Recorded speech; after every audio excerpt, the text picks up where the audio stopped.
देखिए 12th class में physics में सबसे पहली यूनिट है इलेक्ट्रोस्टैटिक्स। इलेक्ट्रोस्टैटिक में हम पढ़ेंगे चार्ज के बारे में। डेमो में आपको मैं कोई पर्टिकुलर चैप्टर नहीं पढ़ाऊंगा, केवल बेसिक चीजें बताऊंगा।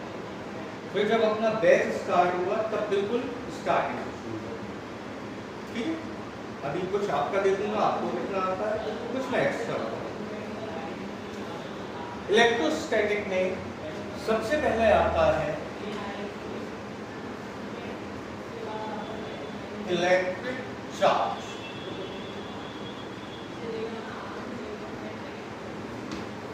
चलिए बताइए चार्ज के बारे में आप लोगों को क्या पता है, आप बताइए। जो भी आपको पता है वो बताइए। चार्ज के बारे में आप क्या जानते हैं?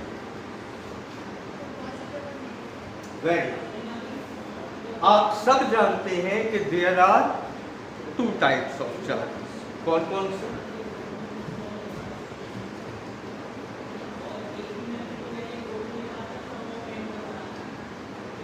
Positive charge and negative charge. ठीक, we know about the types of charge. और क्या पता है?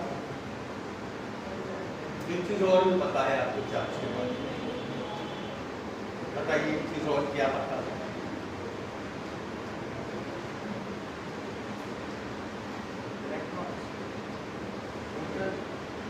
फोर्स के बारे में कुछ पता हो? इलेक्ट्रोस्टैटिक फोर्स क्या पता है उसके बारे में आपको? कि अगर पॉजिटिव चार्ज पास में रखें तो उनके बीच में क्या लगता है? Force of repulsion.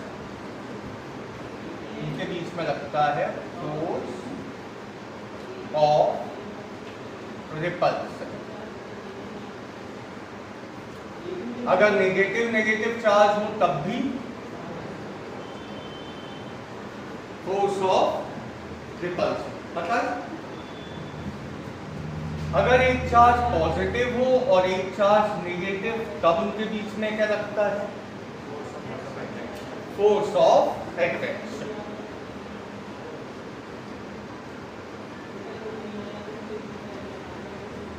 ये बहुत बेसिक सी चीज है जो हम बचपन से सीखते चले आए कि there are 2 types of charges, same charge repel each other and opposite charge attract. ठीक है, ये तो हो गई छोटी क्लासेस की। 12th में आके हम क्या सीखेंगे? ये पॉजिटिव चार्ज आया कहां से? कोई भी बॉडी हो उस पर पॉजिटिव चार्ज कैसे आता है, या कोई भी बॉडी हो उस पर नेगेटिव चार्ज कैसे आएगा? डेवलपमेंट ऑफ चार्ज, पहली चीज। दूसरी चीज, इनके बीच में क्या लग रहा है? Force of repulsion. कितना? 1 Newton, 2 Newton, 3 Newton, 10 Newton, how much? तो जहां बात आती है हाउ मच की, वहां से शुरू होती है क्लास 12। समझ में आ रही बात? तो पहले आज हम क्या सीखेंगे? Origin of charge. कल की या परसों की क्लास में आएगा मैग्नीट्यूड ऑफ फोर्स। अभी तक इसके बारे में कभी नहीं सीखा। ये जरूर सीखा कि नेचर क्या है, रिपल्सन है या अट्रैक्शन, बट हाउ मच, कितना, ये नहीं सीखा। ठीक है, तो फिलहाल हम आज की क्लास में बात किसकी करेंगे? Origin of charge. ओके, चलो देखिए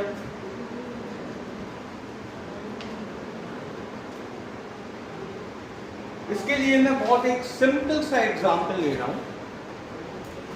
आपने बचपन में स्केल को हेयर से रख किया हो, सबने किया है। उसके बाद क्या किया, पेपर के ऊपर ले गए, पेपर चिपक गया। सवाल उठता है क्यों? उस स्केल को हेयर से रख करने से ऐसा क्या हुआ कि पेपर उससे चिपकने लगा? पहले तो नहीं चिपक रहा। ठीक, तो एक्चुअल में ऐसा क्या हुआ वो आज हम सीखेंगे। पहले हम बात करें एक नॉर्मल स्केल।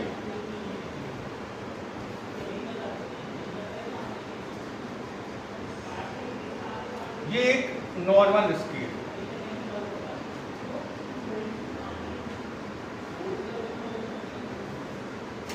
ये बताइए ये स्केल की सबसे छोटी यूनिट क्या होगी? ये किससे मिलकर बना होगा?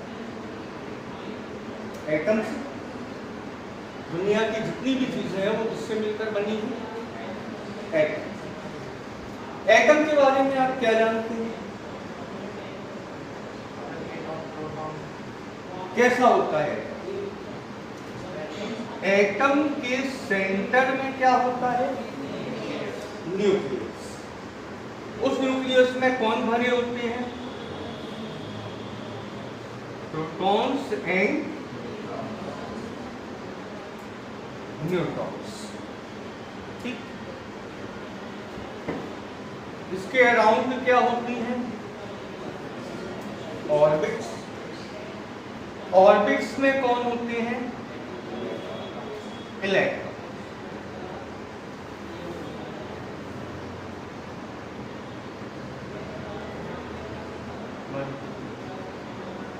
ठीक है,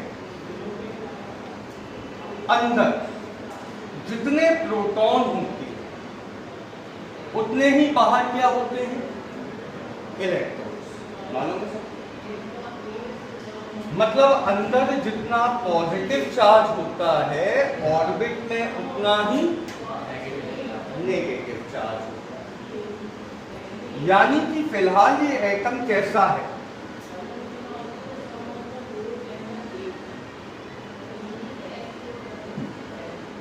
कैसा है ये एटम? न्यूट्रल। ठीक है, ये बताइए इस स्केल में ऐसे कितने एटम होंगे? सोच के बताइए इस स्केल में ऐसे कितने एटम?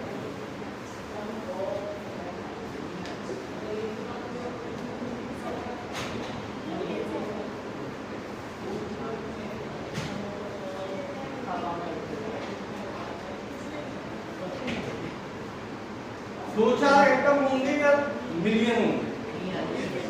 मिलियंस में होंगे। इस स्केल में मिलियन में ऐसे एटम्स होंगे। ठीक है, सारे के सारे एटम कैसे हैं? न्यूट्रल। तो स्केल भी कैसा है? न्यूट्रल। इतना तो आपकी समझ में आया। मैं इस मार्कर की बात करूं, आपसे कहूं ये मार्कर न्यूट्रल है, तो क्यों ये न्यूट्रल है बेटा? क्योंकि ये किससे मिलकर बना है? एटम से। एटम में जितना सेंटर में पॉजिटिव चार्ज है उतना ही बाहर नेगेटिव चार्ज। यानी कि एटम कैसा है? न्यूट्रल। तो मार्कर भी न्यूट्रल। ठीक है,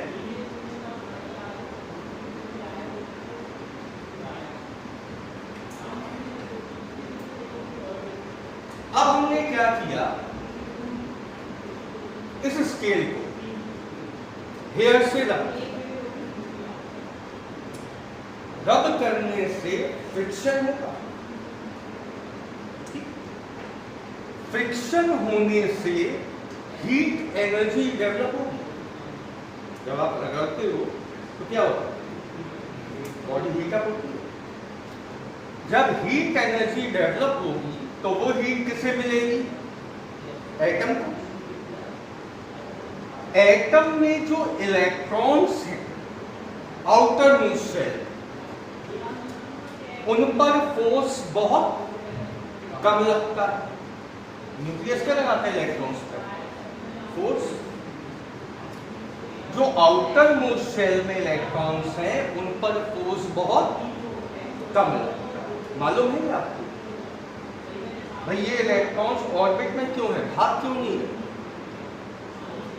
क्योंकि ये positive charge in negative charge पर क्या लगाता है, फोर्स ऑफ अट्रैक्शन। अंदर वाले इलेक्ट्रॉन्स पर ज्यादा फोर्स लगता है, बाहर वाले इलेक्ट्रॉन्स पर कम। आपने स्केल को रब किया, हीट एनर्जी डेवलप हुई, वो एनर्जी एटम को मिली, एटम के इलेक्ट्रॉन्स को मिली। अब ये इलेक्ट्रॉन उस एनर्जी को गेन करके अपनी ऑर्बिट से कहां आ जाएंगे, बाहर। ठीक, इतना क्लियर? फिर बोल रहा हूं, फिर सुनता हूं। ये मार्कर न्यूट्रल है, क्यों न्यूट्रल है? एटम से मिलकर। आपने इसे रब किया, क्या हुआ, हीट एनर्जी डेवलप। किससे मिली, आउटर मोस्ट इलेक्ट्रॉन्स। वो इलेक्ट्रॉन अपनी ऑर्बिट को अब आसानी से छोड़ सकता है। क्यों बाहर का ही इलेक्ट्रॉन छोड़ रहा है, अंदर का क्यों नहीं? क्योंकि अंदर के इलेक्ट्रॉन्स का फोर्स ऑफ अट्रैक्शन ज्यादा है। तो जैसे ही एटम अपना इलेक्ट्रॉन निकालेगा क्या होगा, हम आते हैं केमिस्ट्री। सब जानते हैं ये सिंबल, सोडियम। इसका इलेक्ट्रॉनिक कॉन्फिगरेशन क्या होगा, 281। अगर इसके आउटर मोस्ट शेल के इलेक्ट्रॉन को एनर्जी मिल जाए तो ये कहां चला जाएगा, बाहर। जब ये चला जाएगा तो क्या बचेगा, Na बचेगा या Na पॉजिटिव बचेगा, Na पॉजिटिव बचेगा। इसका मतलब जब इलेक्ट्रॉन डोनेट होता है तो बॉडी पर कैसा चार्ज डेवलप होता है, पॉजिटिव। क्लियर हुई बात? मान लीजिए इस स्केल में 5000 इलेक्ट्रॉन निकाल दिए। एक एटम ने एक इलेक्ट्रॉन निकाला, 5000 एटम थे, तो एक बार में कितने इलेक्ट्रॉन चले गए, 5000। ठीक, तो इस स्केल पर अब कैसा चार्ज डेवलप हो गया, क्लियर? अब आ जाओ जरा Cl का कॉन्फ़िगरेशन क्या होता है इसका। इसने ये एक इलेक्ट्रॉन गेन कर लिया, जब गेन कर लेगी तो इस पे क्या आ जाएगा, देखे भाई।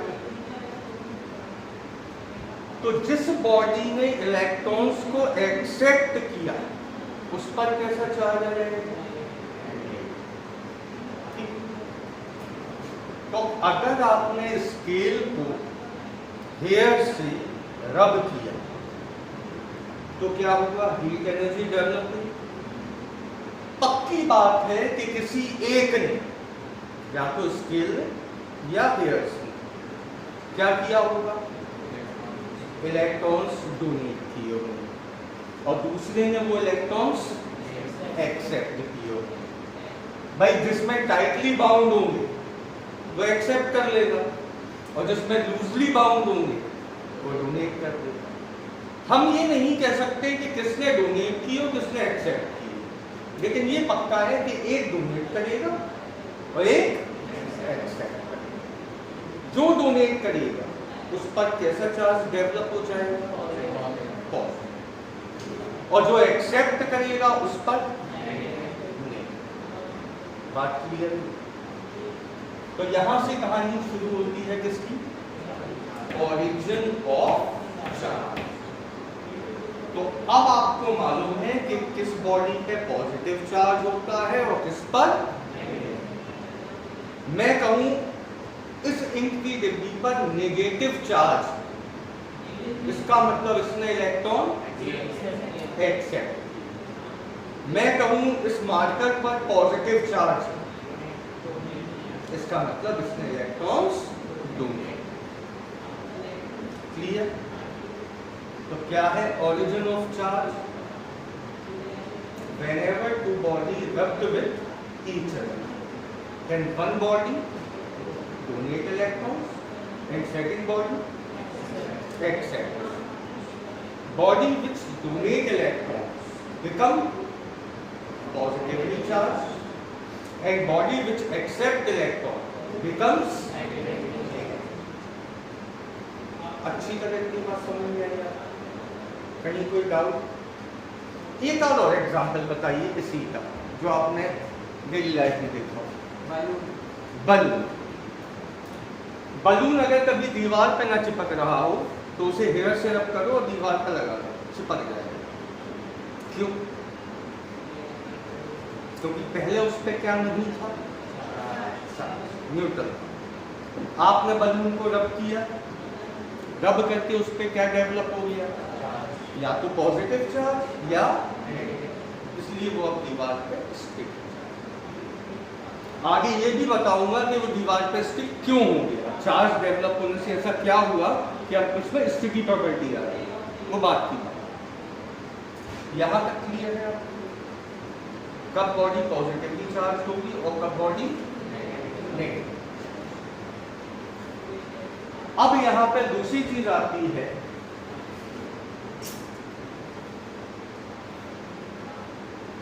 Magnitude of charge. हमने ये तो सीख लिया कि कब बॉडी पर पॉजिटिव चार्ज आएगा और कब बॉडी पर नेगेटिव। अब फिर वही सवाल उठता है, कितना, किसी बॉडी पर कितना पॉजिटिव चार्ज आएगा या कितना नेगेटिव। तो अब बात हो रही है किसकी?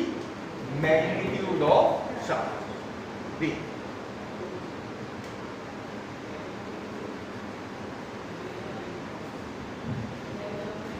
मुझे ये बताइए, जब आपने स्केल को हेयर से रब किया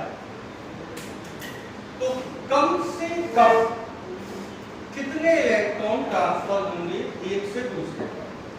कम से कम कितना? कम आप सोच सकते हैं।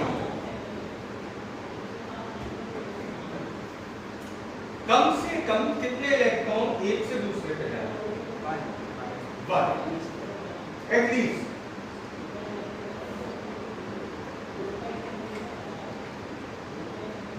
ऐसा तो नहीं होगा एक से भी कम इलेक्ट्रॉन चले जाए। भाई जो भी डोनेशन या एक्सेप्टेशन होगा एटलीस्ट एक इलेक्ट्रॉन तक होगा, आधा इलेक्ट्रॉन तो जाएगा। एक इलेक्ट्रॉन पे चार्ज कितना होता है?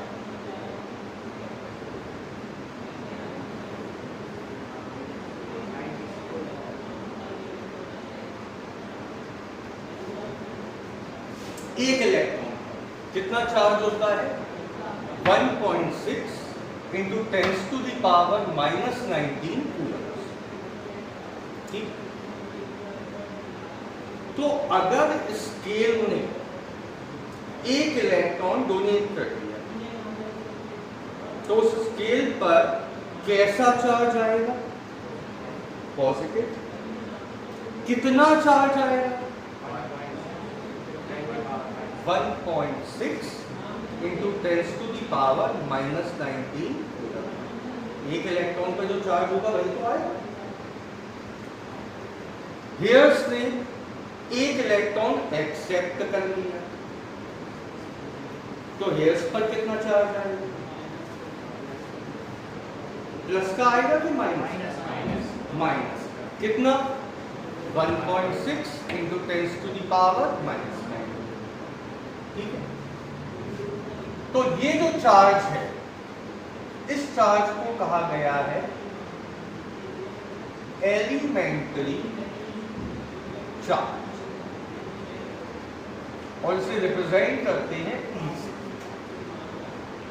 याद रखिएगा ई का मतलब इलेक्ट्रॉन नहीं, ई का मतलब है एलिमेंट्री चार्ज। एलिमेंट्री क्यों कहा गया इसे?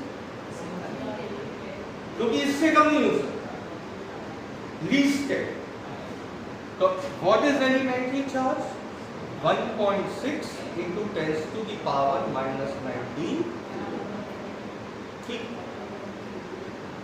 अब अगर मैं आपसे कहूं कि स्केल ने एक इलेक्ट्रॉन दिया, उस पर कितना चार्ज है, तो प्लस का ई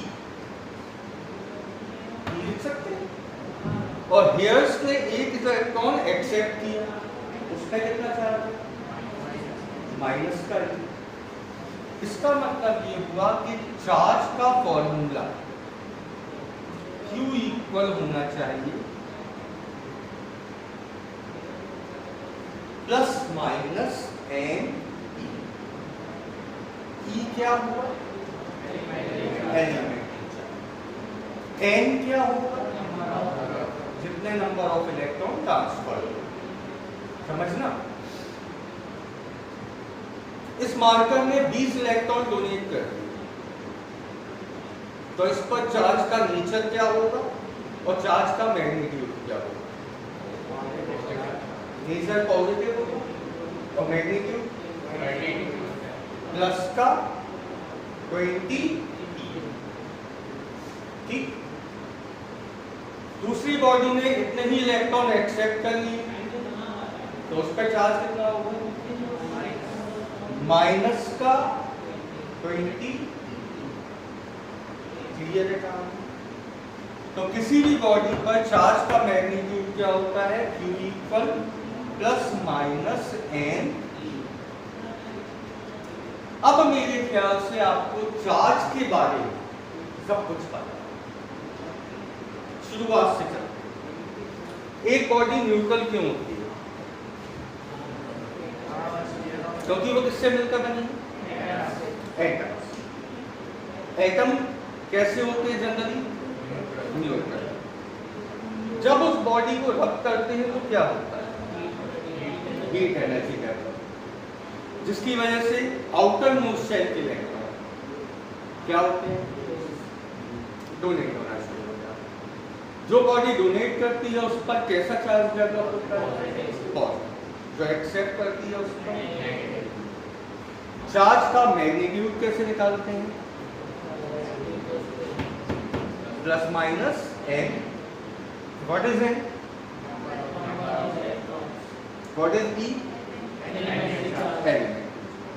इतना क्लियर? अब सुनिए, क्लास 12th में आकर 1 मार्क्स और 2 मार्क्स के क्वेश्चन जो होंगे वो आते हैं कॉन्सेप्चुअल क्वेश्चन।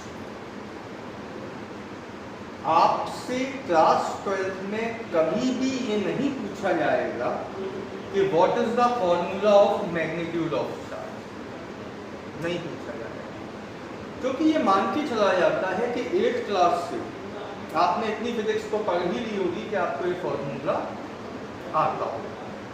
ठीक। क्वेश्चन कैसे आएंगे कॉन्सेप्चुअल, वो समझो। आपसे एक क्वेश्चन पूछा गया,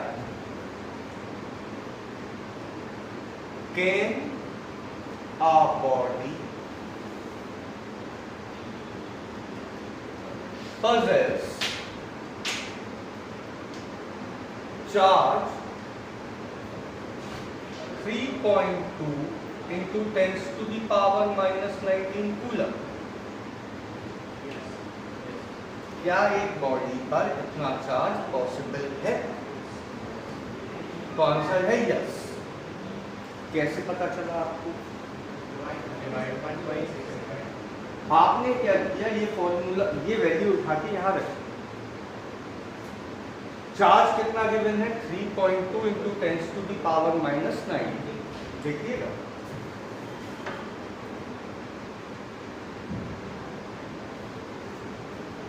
इक्वल में n क्या है, नंबर ऑफ इलेक्ट्रॉन्स। E कितना होता है, आपका आंसर कितना आएगा, 2 आएगा।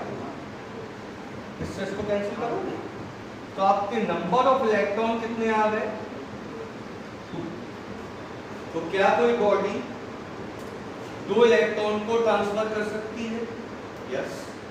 एटलीस्ट कितना करती है? 1। तो 2 तो करेगी। तो yes, the body can possess this charge. समझे कॉन्सेप्ट? अब इसी क्वेश्चन को मैंने ऐसे पूछा, can a body possess a charge of 0.8 into 10 to the power minus 10। तो आंसर होगा नो। क्यों? आप n निकालोगे, n की वैल्यू हाफ आएगी। क्या हाफ इलेक्ट्रॉन ट्रांसफर हो पाएगा? नहीं। तो बात समझ में आ रही है? कॉन्सेप्चुअल क्वेश्चन किस लेवल के आएंगे आपके पास?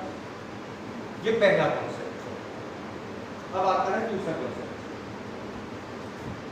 Second question,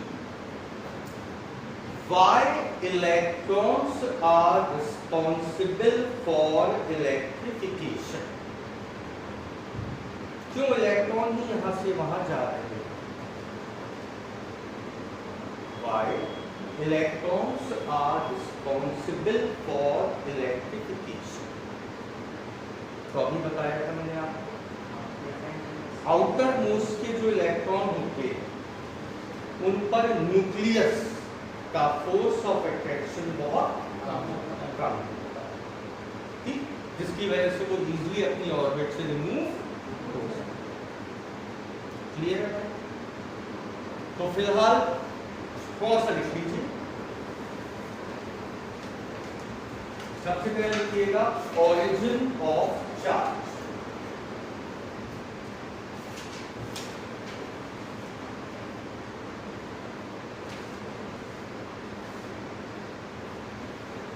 Origin of charge।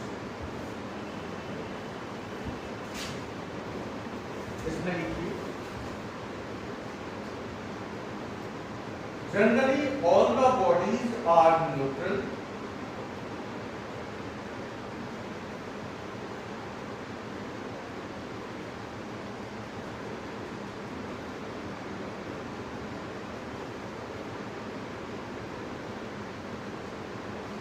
but then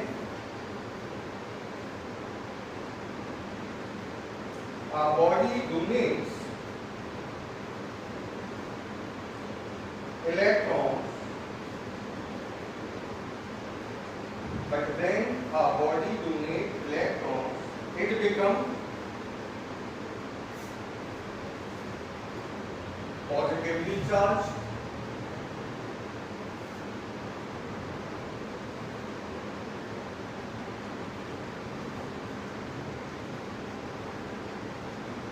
and the body which accepts the electrons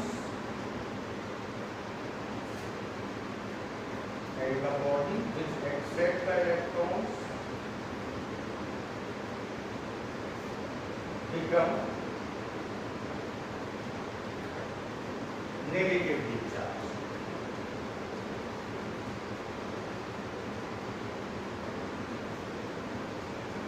paragraph change करके लिखो,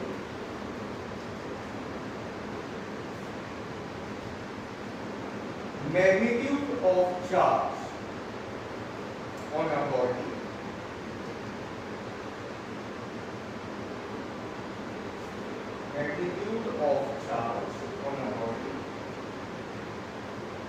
is given by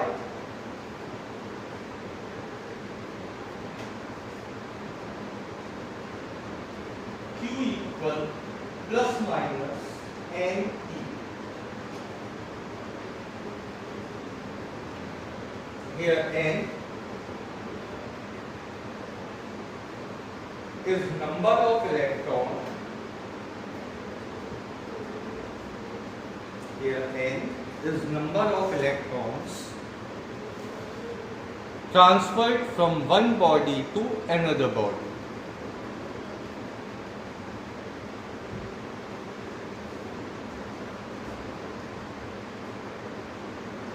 and E is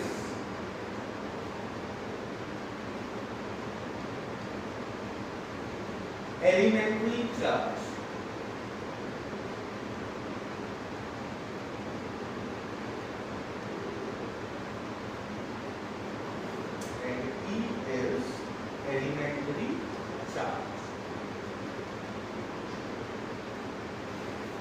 equal 1.6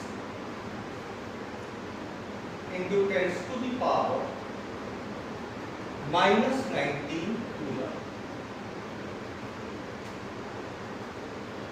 No charge is possible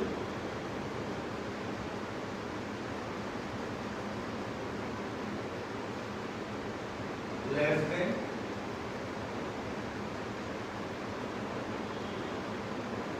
elementary charge.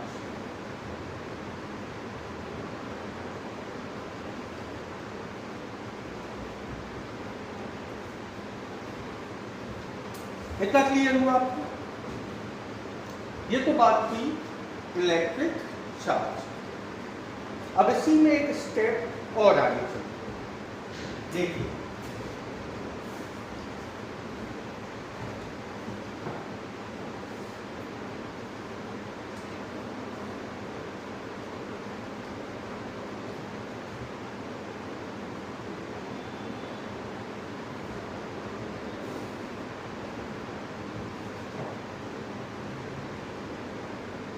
ये हमारे पास दो body E और इनमें से एक पर पॉजिटिव चार्ज है और एक पर नेगेटिव चार्ज। इस पर मान लीजिए पॉजिटिव चार्ज, इस पर नेगेटिव चार्ज। अगर हम इन्हें अच्छा, जब किसी बॉडी पर चार्ज डेवलप हो जाता है तब उस पर डेवलप होता है वोल्टेज, जिसके बारे में आपको काफी कम जानकारी है, क्योंकि छोटी क्लासेस में इसके बारे में ज्यादा नहीं सिखाया जाता। बहुत जरूरी चीज ध्यान से समझना। जब तक एक बॉडी पर कोई चार्ज नहीं है, लाइक मोबाइल की बैटरी, जब तक वो मोबाइल की बैटरी डिस्चार्ज, क्या उस पर कोई वोल्टेज आएगा? एक इंस्ट्रूमेंट आता है वोल्टेज नापने का, जो टीवी मैकेनिक वगैरह लिए होते हैं, येलो कलर की डिब्बी होती है।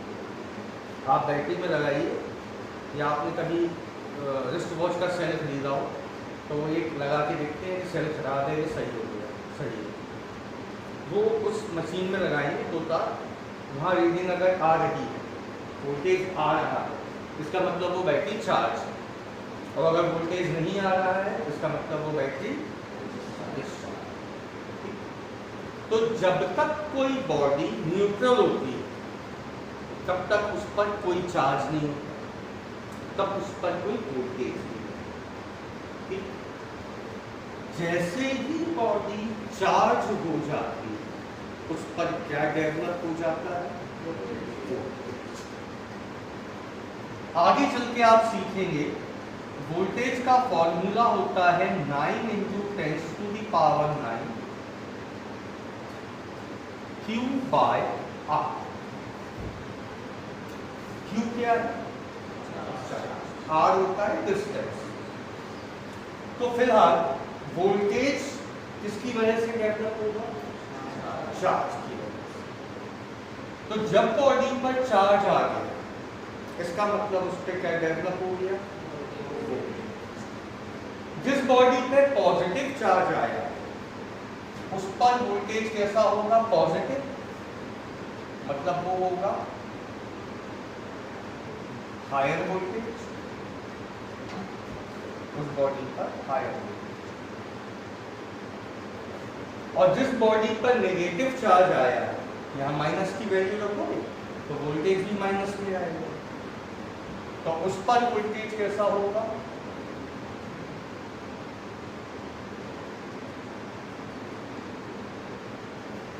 लोअर। अब आपने क्या किया, इन दोनों को एक वायर से कनेक्ट कर। जब आप इन्हें वायर से कनेक्ट करोगे तो क्या बताइए?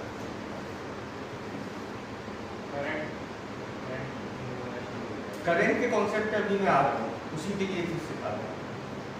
जैसे ही आप इन्हें वायर से कनेक्ट कर दो तो इन दोनों के बीच में potential difference, voltage difference establish हो जाएगा, क्योंकि यहाँ हायर वोल्टेज है और यहाँ लोअर वोल्टेज। तो क्या स्टैब्लिश हो गया? Potential difference. नाम सुना है पोटेंशियल डिफरेंस? जब पोटेंशियल डिफरेंस स्टैब्लिश हो जाता है तो चार्ज मूव करना शुरू कर देता है। जैसे ही पोटेंशियल डिफरेंस स्टैब्लिश होगा चार्ज क्या करेगा? मूव। कहां से कहां? Higher voltage to lower. Charge ने यहां से यहां भागना शुरू कर दिया। कब तक charge higher voltage to lower voltage जाएगा? जब तक क्या इक्वल ना हो जाए, जब तक क्या इक्वल ना हो जाए, मैग्नीट्यूड ऑफ चार्ज या मैग्नीट्यूड ऑफ वोल्टेज। फिर पूछ रहा हूं, क्या वजह है कि चार्ज ए से बी पर जा रहा है? रीजन क्या है? वोल्टेज यहां हाई, यहां लो। तो चार्ज कब तक ए से बी पर जाएगा? जब तक दोनों पर वोल्टेज इक्वल। जनरली कई बच्चे क्या बोलते हैं, जब तक दोनों पे चार्ज इक्वल ना हो। नो, चार्ज तो केवल एक से दूसरे पे जा रहा है। जब यहां से यहां चार्ज जाएगा तो यहां वैल्यू इंक्रीज होती जाएगी चार्ज की, तो वोल्टेज भी इंक्रीज होता जाएगा और यहां वोल्टेज डिक्रीज होता जाएगा। तो एक कंडीशन ऐसी आएगी जब दोनों जगह वोल्टेज इक्वल हो। जैसे जैसे ही दोनों पर वोल्टेज इक्वल हो जाएगा चार्ज एक से दूसरे पर जाना बंद, क्योंकि चार्ज के मूव का रीजन क्या था? हायर वोल्टेज और लोअर वोल्टेज। जैसे ही ये इक्वल हुए चार्ज का मोशन, भले ही यहां चार्ज हो 75 कूलम, यहां चार्ज हो 25 कूलम, अब फिर भी यहां से यहां चार्ज नहीं जाएगा। क्यों नहीं जाएगा? क्योंकि क्या इक्वल हो चुका है। तो चार्ज के मोशन का रीजन क्या है? वोल्टेज। पूरे फिजिक्स में याद रखना, जितना भी इलेक्ट्रोस्टैटिक्स और इलेक्ट्रिक करंट का पोर्शन, उसमें यही एक कॉन्सेप्ट है जिससे सब कुछ हो जाता है। चार्ज कहां से कहां मूव करता है? Higher voltage to lower. कब तक मूव करता है? जब तक दोनों पर वोल्टेज इक्वल हो। ठीक, अब यहां एक नई चीज, अगर ये दोनों स्फीयर आइडेंटिकल होते, आइडेंटिकल तब इन पर चार्ज भी इक्वल हो जाता और वोल्टेज। एक केस में केवल, जब ये कैसे होंगे? अदरवाइज हमेशा क्या इक्वल हो जाएगा? चार्ज इक्वल हो चाहे। क्लियर? अब देखो ये कॉन्सेप्ट आपको कहां काम आए, समझ।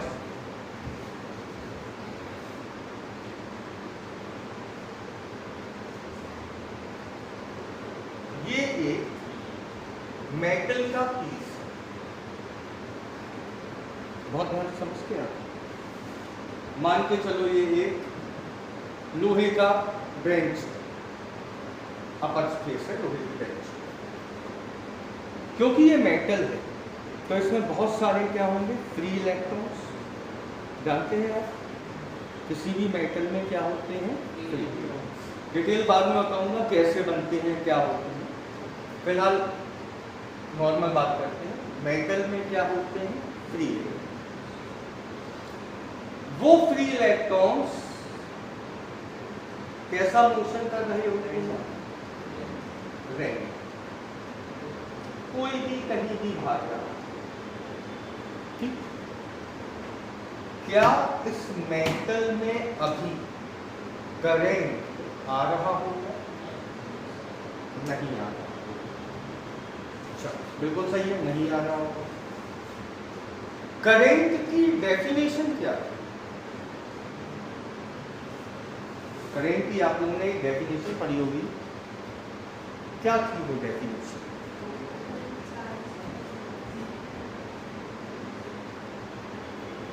ऐसा कुछ पढ़ा होगा।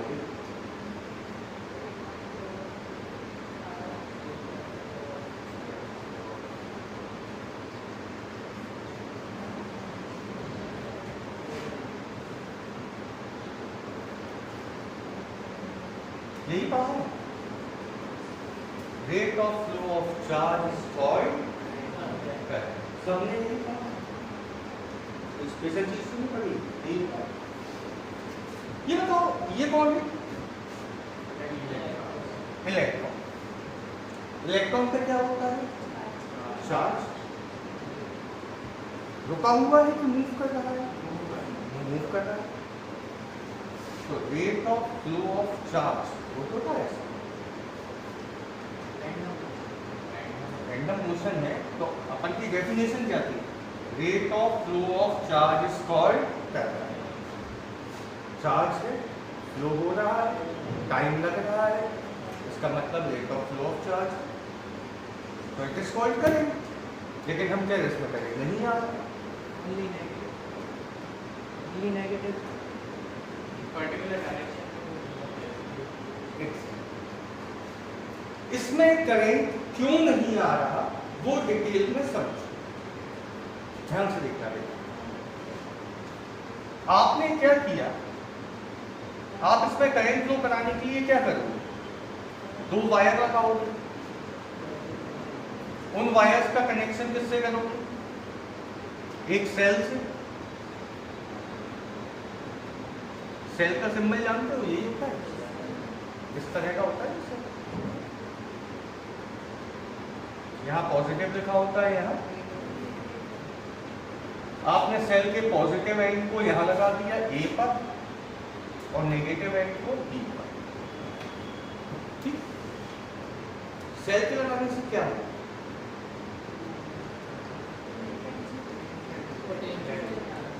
एक एक लाइन समझना जो यहाँ बताइए।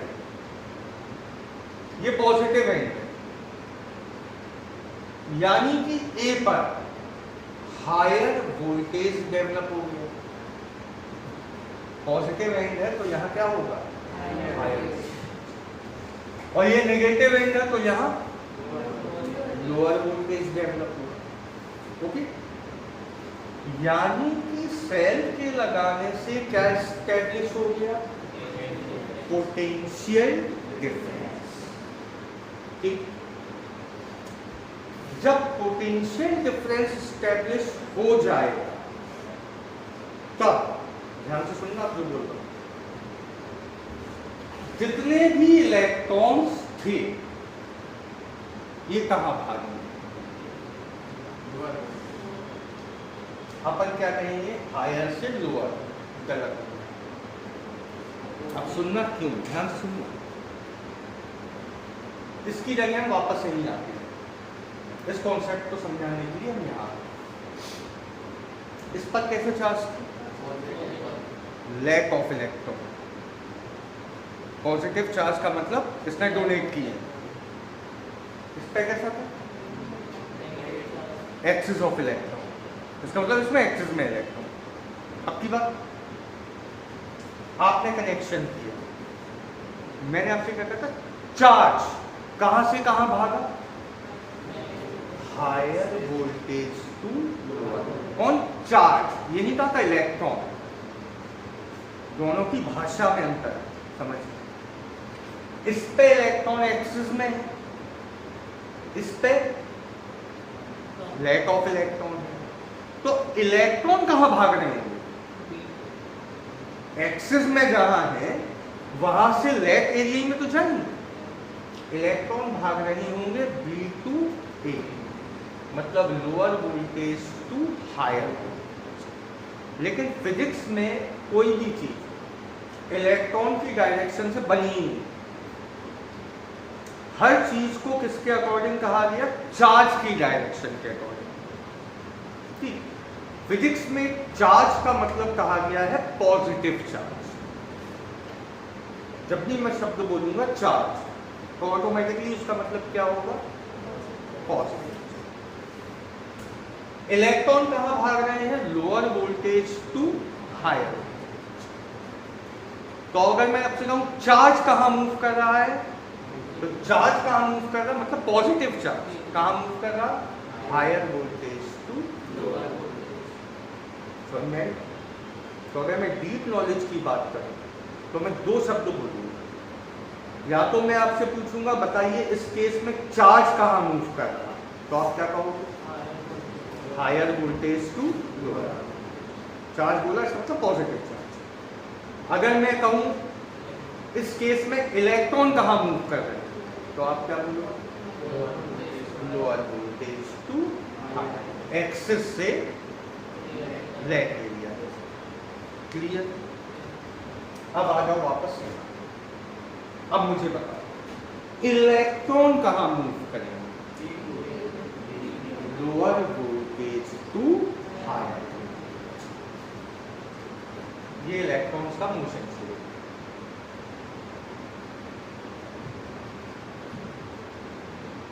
और अगर मैं कहूं बताओ बेटा चार्ज कहां मूव कर रहा, तो हायर वोल्टेज टू लोअर। ठीक है भाई, चार्ज का कंसेप्ट मैंने आपको क्या बताया? Q equal plus minus n। अगर आप इलेक्ट्रॉन लेके चलोगे तो ये चार्ज टाइम में आएगा माइनस में। तो जो न्यूमेरिकल्स होते हैं उनमें दिक्कत आने लगती है, इसलिए जब भी मैं बोलूँगा चार्ज तो आप हमेशा क्या लेके चलोगे? ठीक है। चल फिलहाल क्या फायदा हुआ इस सेल को लगाने से? बताइए। क्या एस्टैब्लिश हो गया?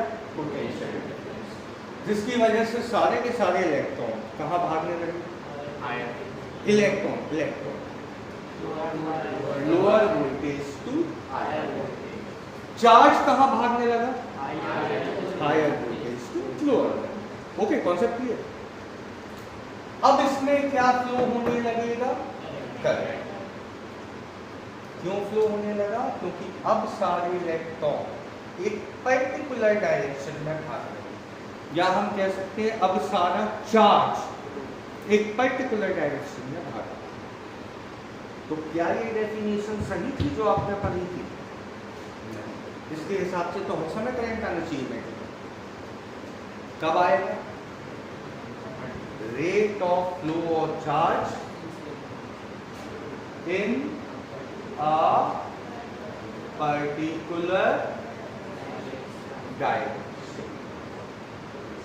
Rate of flow of charge in a particular direction is called current. तो अब आपकी समझ में आया पोटेंशियल डिफरेंस का कितना बड़ा रोल है पूरी फिजिक्स में। अब सुनो, मैं आपसे कहूं कि बेटा जब तक स्विच ऑफ रहता है करंट नहीं आता। क्यों? आपने क्या एस्टैब्लिश नहीं किया तब तक? जैसे ही आप स्विच ऑन करते हैं तो आपने देखा होगा प्लग में दो पॉइंट्स होते हैं। एक में आप टेस्टर लगाओगे बल्ब जलेगा, टेस्टर जानते हो। दूसरे में लगाओगे तो बल्ब नहीं जलेगा। ऐसा क्यों? क्योंकि एक पॉइंट है हायर पोटेंशियल पे जिसमें बल्ब जल रहा है, दूसरा है लोअर पोटेंशियल जिसमें बल्ब नहीं। स्विच ऑन किया तो क्या एस्टैब्लिश हुआ? पोटेंशियल। प्लग लगाया आपको तो एक एंड पॉजिटिव बन गया, दूसरा एंड तुरंत जिस वायर में आपने प्लग लगाया है, मान लो आपने आयरन कर रहे हो, आप प्रेस कर रहे हो, आपने प्लग लगाया, स्विच ऑन किया, स्विच ऑन करते ही एक एंड हायर वोल्टेज पे गया, दूसरा एंड क्या एस्टैब्लिश हो गया? पोटेंशियल। तो जिस वायर में आपने प्लग लगाया है उस वायर में जितने भी इलेक्ट्रॉन होंगे वो कहाँ मूव करना शुरू कर देंगे? Lower to higher. या चार्ज कहाँ मूव करना शुरू कर देगा? Higher to lower in a particular, it is called. अब बात कीजिए कब तक ये करंट आता रहेगा? पोटेंशियल जब तक पोटेंशियल डिफरेंस सेम ना हो, और वो कभी होगा नहीं, क्योंकि एक हमेशा हायर पोटेंशियल पर रखा है आपने, दूसरा। तो घर में जितने भी इक्विपमेंट्स हैं उनमें करंट कैसे किसकी वजह से आता है? पोटेंशियल। इतना क्लियर हो? एक पॉइंट और आता है, करंट की डायरेक्शन क्या होती है? अभी लिखवाऊंगा, करंट की डायरेक्शन क्या होती है? जैसे इसमें करंट फ्लो हो रहा है तो आप हमेशा ऐसे बनाते हो, ऐसे बनाते हो, मतलब करंट की डायरेक्शन वही होती है जो फ्लो ऑफ चार्ज की होती है। बचपन में आपको सिखाया गया था इलेक्ट्रॉन्स के अपोजिट, वही चीज। इलेक्ट्रॉन्स की डायरेक्शन के अपोजिट कहो या in the direction of flow of charge, ठीक? या सिंपल भाषा में कहेंगे हायर पोटेंशियल टू, सबसे सिंपल। इसमें करंट कहाँ फ्लो हो रहा हो? हायर पोटेंशियल टू, सिंपल बात समझ में। अब मुझे ये बताइए, करंट आपको समझ में आ गया होगा, अब केवल ये और बताइए करंट कैसी क्वांटिटी है? वेक्टर क्वांटिटी है या स्केलर क्वांटिटी? वेक्टर।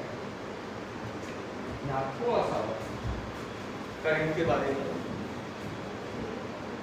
बेटा, करंट का फॉर्मूला होता है I equal Q upon charge, rate of flow of charge. हाँ, आपने कहा करंट कैसी क्वांटिटी है? वेक्टर। ध्यान से देखिए,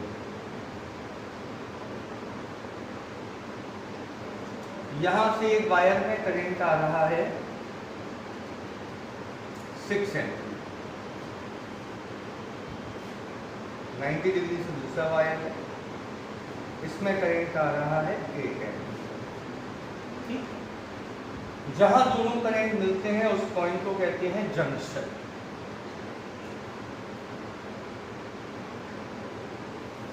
इस जंक्शन पे आके करंट कितना हो जाएगा? 6 और 8 कितना हो गया? 40। तो आगे जहां भी करंट जाएगा वो कितने एम्पियर जाएगा? मतलब इनका ये कौन है? रिजल्टेंट करंट कितना आ गया? 40। ठीक है। ये करंट का क्या था? मैग्नीट्यूड। और ये करंट की क्या थी?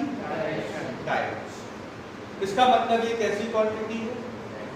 वेक्टर।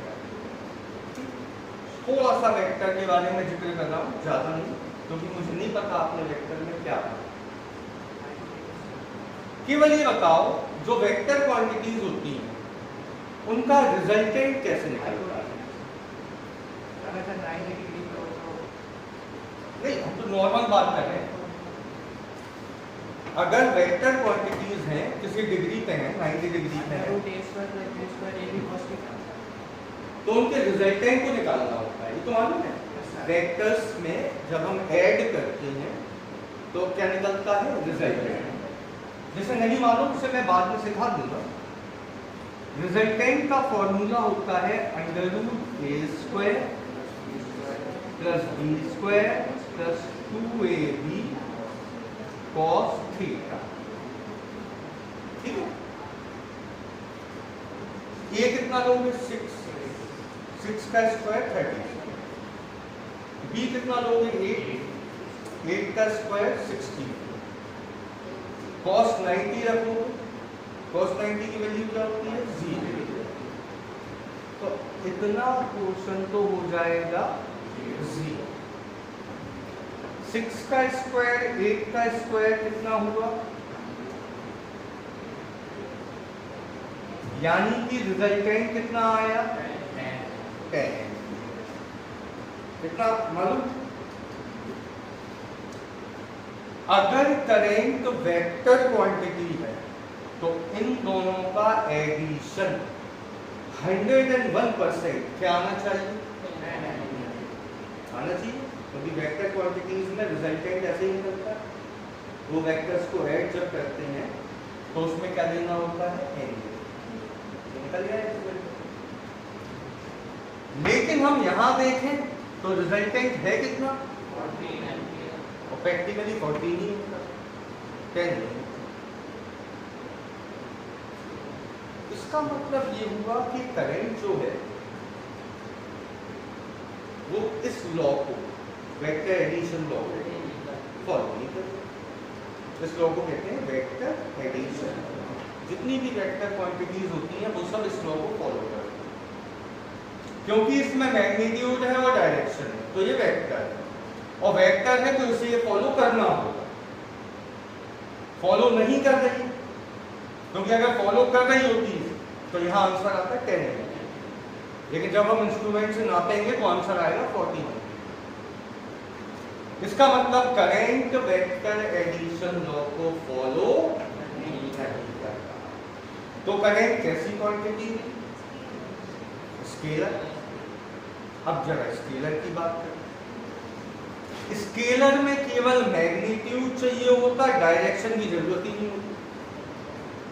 जबकि आप यहां से क्या है किया, ये करंट में क्या चाहिए होती? तो अगर डायरेक्शन हटा दोगे तो भी काम नहीं चलेगा।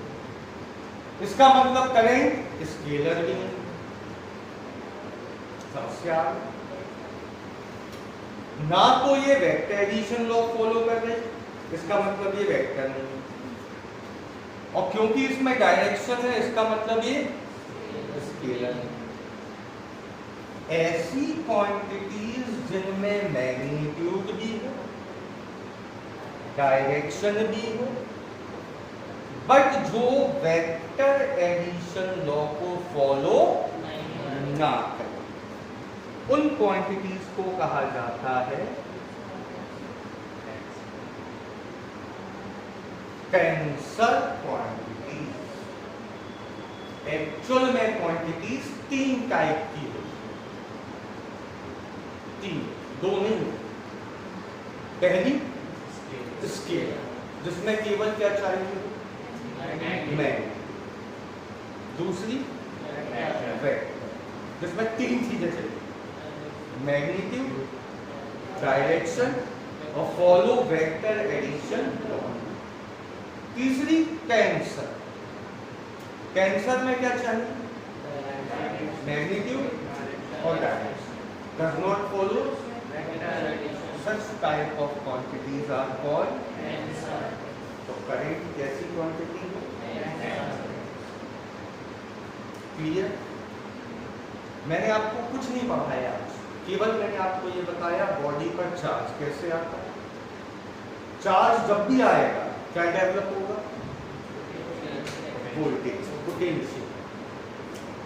जिस पर पॉजिटिव चार्ज होगा उस पर हायर पोटेंशियल डेवलप होगा। क्यों होगा हायर? क्योंकि पोटेंशियल का फॉर्मूला क्या है?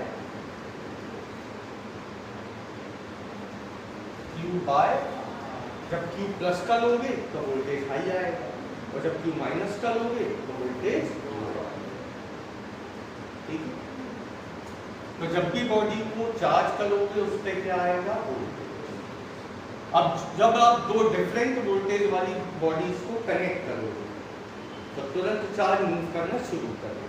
कहां से कहां? Higher voltage to lower voltage. कब तक मूव करेगा?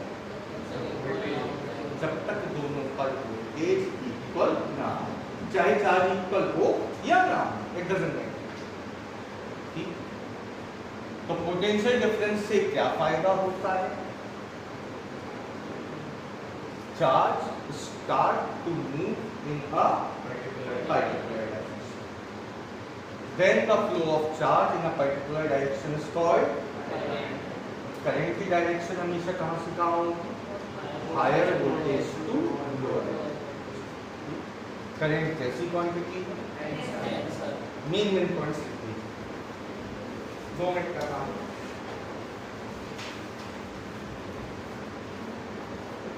सबसे पहले for a neutral body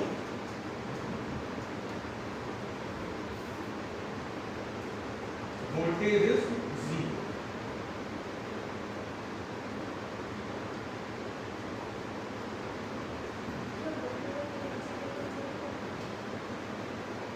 For a neutral body, voltage is 0.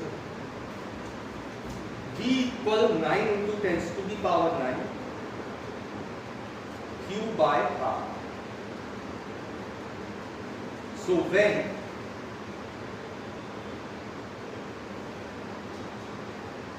body become positively charged,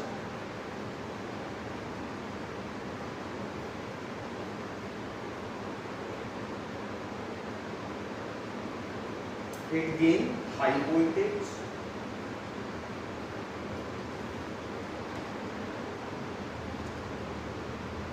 and when body become negatively charged,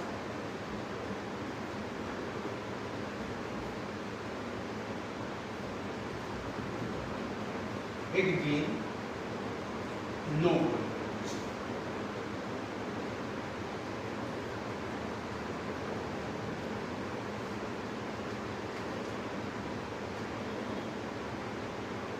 ये डायग्राम बनाइए।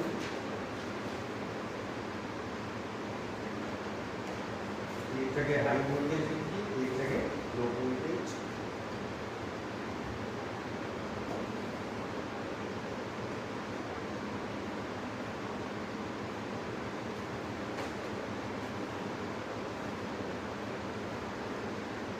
Charge always moves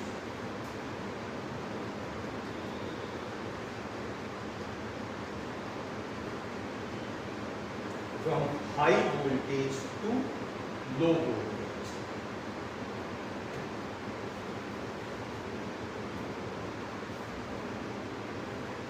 Till कब तक move करेगा? till voltage become equal on both.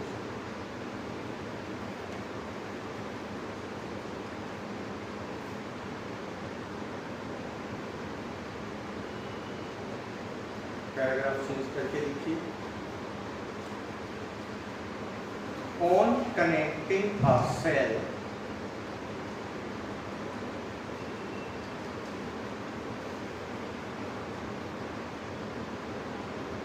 one end becomes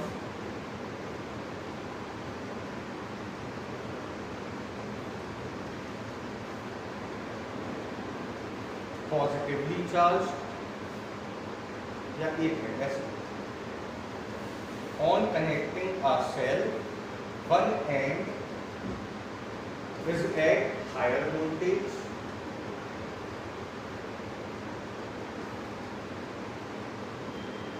and other end is at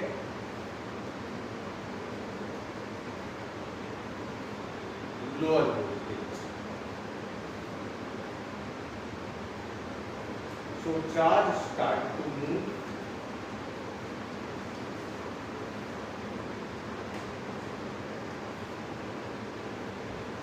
from higher voltage to lower voltage. Charge start to move from higher voltage to lower voltage.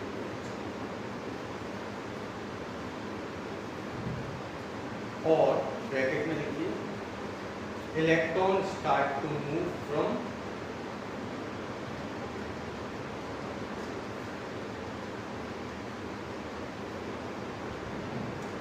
lower voltage to higher voltage.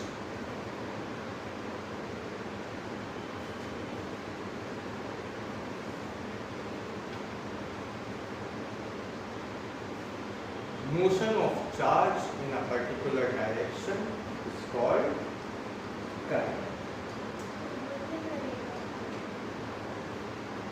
Motion of charge in a particular direction is called current.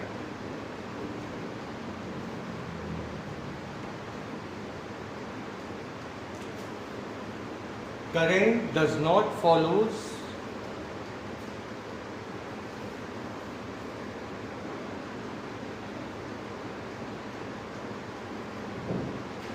Vector addition law.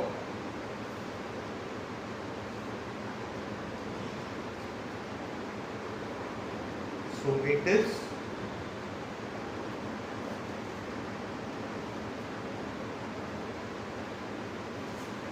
a tensor quantity.